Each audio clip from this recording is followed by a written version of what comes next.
쥐잡듯이 뒤져보고 저희가 설명을 드릴 거라고는 아마 예측을 못 하셨을 것 같습니다. 사실 이 부분도 좀 불확실한 면이 있습니다.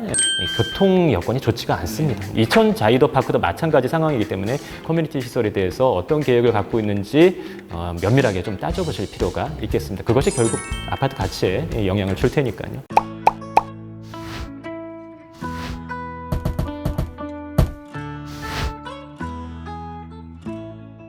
자, 그럼 이번에는 디저트를 먹을 시간이 됐는데 좀 오랜만에 편한 거 같아서 마음이 좀 후련하네요.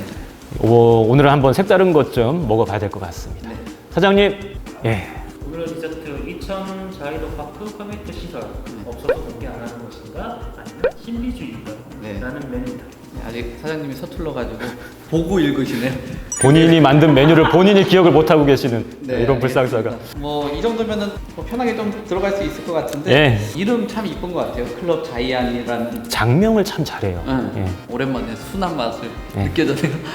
제가 이영애 씨 참 좋아하거든요. 네. 지금은 안 나오셔서 좀 아쉽긴 합니다. 어때요? 여기 이천 자이도 커뮤니티 좀 괜찮게 나올 것 같습니까? 사실 이 부분도 좀 불확실한 면이 있습니다. 입주자 모집 공고를 발표한 그 이후에 추가적인 상세 정보를 공개하는 경우가 있긴 합니다만 현 시점에서 공개된 정보를 놓고 봤을 때 부학공원에 대한 부분은 굉장히 상세하게 많이 강조해서 설명을 하고 있는 반면에 단지 내 커뮤니티 시설에 대한 설명은 상당히 부족한 상황입니다. 우리가 보통 사전적인 홍보와 그리고 실제 건물이 만들어졌을 때 입주 이후에 실체를 비교를 했을 때 당연히 홍보 부분이 조금 더 크지 않습니까?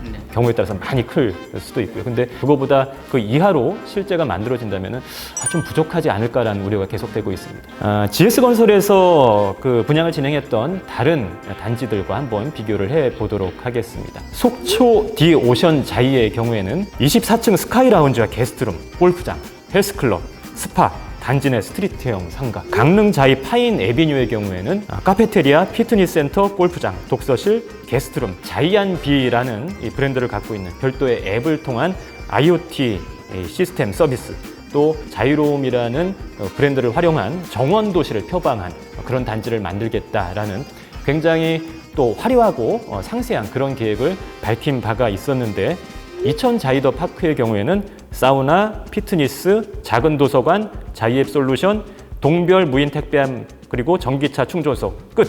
뭔가 많이 대비가 되죠. 사실 여기서 깨알 같은 홍보를 하나 하자면 경기도 이천에 지어지는 단지에 대한 설명을 드리기 위해서 강원도에 있는 별개의 GS건설의 단지까지 쥐잡듯이 뒤져보고 저희가 설명을 드릴 거라고는 아마 예측을 못 하셨을 것 같습니다. 장명 잘한다고 칭찬을 조금 해주시더니 들어보면은 타 단지에 비해서 좀 신경을 덜 쓴 듯한 그런 느낌이 그렇죠. 하네요. 예. 아직 그 모집 공고 발표 전이기 때문에 실제로 공고가 발표된 이후에 혹시 추가되는 정보가 있는지는 반드시 살펴보셔야 하기는 할 겁니다. 이 청약을 기다리시는 분들도 차후에라도 이 커뮤니티 시설에 대해서 어떤 계획을 갖고 있는지 면밀하게 좀 따져보실 필요가 있겠습니다. 그것이 결국 아파트 가치에 영향을 줄 테니까요. 706세대이기 때문에 뭔가 이렇게 구성하기는 조금 부족할 수 있을 거로는 보여져요. 근데 좀 교통적으로 부족한 부분이 있다라고는 보여지거든요.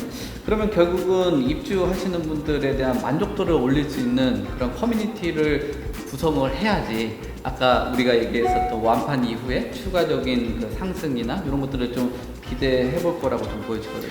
맞습니다. 제가 굳이 강원도에 있는 별개의 자이 단지들과 비교를 해드렸던 이유도 그 단지들이 모두 교통 여건이 좋지가 않습니다. 집 안에서 머무르는 시간을 고려해서 굉장히 좋은 커뮤니티 시설 계획을 갖고 있었던 것이죠. 이천 자이더 파크도 마찬가지 상황이기 때문에 그 부분에 당연히 더 신경을 써야 된다라고 보고 있고요.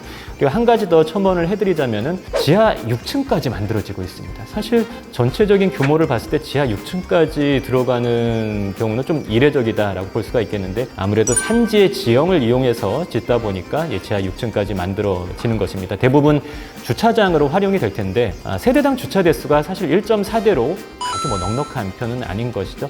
그래서 여러분들께서 차후에 이 산지를 어느 정도로 잘 활용해서 전체적인 설계를 했는가도 잘 살펴보셔야 되겠습니다. 평지가 아닌 산지에 아파트 단지 건축을 할 때에는 그것을 현명하게 잘 활용한 단지를 만들어낸다면 그야말로 특색 있고 좀 아름다운 그런 단지가 될 수가 있겠습니다만, 그것을 잘 살려내지 못한다면 오히려 불편함만 강조가 되는 그런 단지가 될 수가 있기 때문에 이 부분도 좀 눈여겨보실 필요가 있겠습니다. 다이에서 고민이 많이 될 거예요. 왜냐면은 그 산지라는 곳이 특성상 공사비가 꽤 많이 들어갈 그렇죠. 거거든요. 뭐 안반도 나올 테고, 또 일정하게 성토할 부분은 성토도 해야 될 거고, 또 토목비도 굉장히 많이 들어가기 때문에 공사비가 2배로 들잖아요. 부담스러울 것 같긴 한데, 그래도 앞으로 계속 또 사업을 계속 해와야 되고, 아까 정명 잘했다고 하셨듯이 브랜딩을 계속 해야 되는 그 과정 안에서는 극복을 해야 되는, 이천시의 랜드마크가 되기 위해서는 네. 예. 그렇게 조금 뭐 보완을 잘해서 열심히 하셨으면 좋겠습니다. 자, 이천 자이더 파크